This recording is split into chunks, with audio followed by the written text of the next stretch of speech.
wake-up call, because the Lord your God travels along with your camp to save you and to hand over your enemies to you.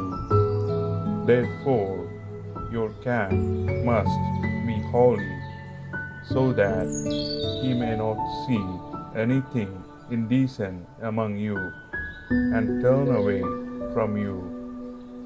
The book of Deuteronomy, chapter 23, verse 14. നിന്നെ സംരക്ഷിക്കാനും നിന്റെ ശത്രുക്കളെ നിനക്ക് ഏൽപ്പിച്ചു തരാനും ആയി നിന്റെ ദൈവമായ കർത്താവ് പാളയത്തിലൂടെ സഞ്ചരിക്കുന്നുണ്ട്. ശുചിത്വമില്ലാത്ത എന്തെങ്കിലും നിങ്ങളുടെ ഇടയിൽ കണ്ട് അവിടുന്ന് നിന്നിൽ നിന്ന് അകന്നു പോകാതിരിക്കേണ്ടതിനായി പാളയം പരിശുദ്ധമായി സൂക്ഷിക്കണം. നിയമാവർത്തന പുസ്തകം അധ്യായം 23 വാക്യം 14. Good morning.